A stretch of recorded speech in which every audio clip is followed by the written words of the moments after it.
Hello everyone, welcome to my YouTube channel. Let's talk about your lovely Peugeot. Specifically, we're looking at the ESP and ASR systems. ESP stands for Electronic Stability Program, and ASR is Anti-Slip Regulation. These systems help keep your motor pointing in the right direction, especially in tricky conditions.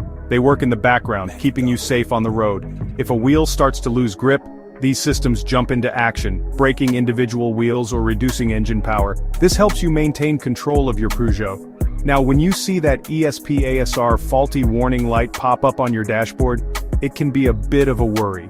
But hold your horses. Don't panic just yet. More often than not, it's something that we can investigate. And quite possibly, it's something you can sort out yourself with a bit of guidance. So, in this guide, we're going to go through it together. I'll show you what to look for, and how you might be able to fix this ESP-ASR fault on your Peugeot. You'll learn a bit more about your car, and could save yourself a few quid on garage bills. So, grab a cuppa, get comfortable, and let's get started on making your Peugeot right as rain again. How do you know if your Peugeot has an ESP-ASR fault? The most obvious sign is that warning light. It might say ESP-ASR faulty or show a symbol of a skidding car. Sometimes this light might come on and stay on or only appear in certain conditions. You might also feel that the car isn't handling quite as it should. Another symptom is the system not working when you expect it to. For example, if you try to pull away quickly on a loose surface, the ASR should limit wheel spin. If that doesn't happen, that's a clue. Now let's talk about tools. The most important tool is an OBD2 scanner. It plugs into your car and reads the fault codes stored in the car's computer. Apart from the scanner, a basic socket set, a multimeter and some contact cleaner will be handy. And don't forget some protective gloves and safety glasses. Preparation is key, as they say in the trade.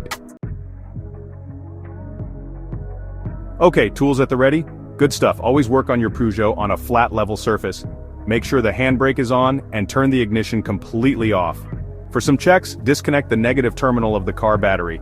Your first step is to use that OBD2 scanner. Find your car's OBD2 port, usually under the dashboard. Plug the scanner in, turn your ignition to the on position, and read the fault codes.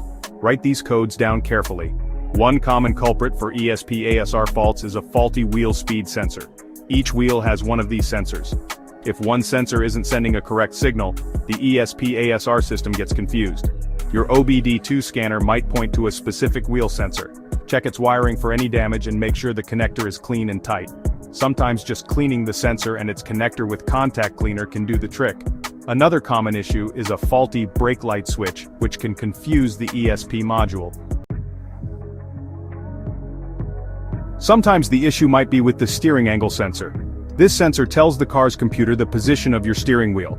If this sensor is faulty or needs recalibrating, it can cause the ESP-ASR warning light to come on. Some OBD2 scanners have the function to recalibrate the steering angle sensor. Or you might need to follow a specific procedure found in your Peugeot's workshop manual. Check the fuses related to the ABS and ESP-ASR systems. Your Peugeot's owner's manual will show you where the fuse boxes are located. Pull out the relevant fuses and inspect them. If a fuse has blown, replace it with a new one of the correct amperage. But remember, fuses blow for a reason, so if it blows again quickly, there's an underlying electrical fault. When that ESP-ASR light comes on, don't despair. First, get your OBD2 scanner plugged in and read those fault codes. Then, based on the codes, you can start checking the common culprits. If you're still stuck, there's no shame in taking it to a trusted mechanic. Thank you for watching, subscribe, and let me know if it helped down below on the comments. Good luck, and I hope you get your Peugeot back to its lovely safe self very soon.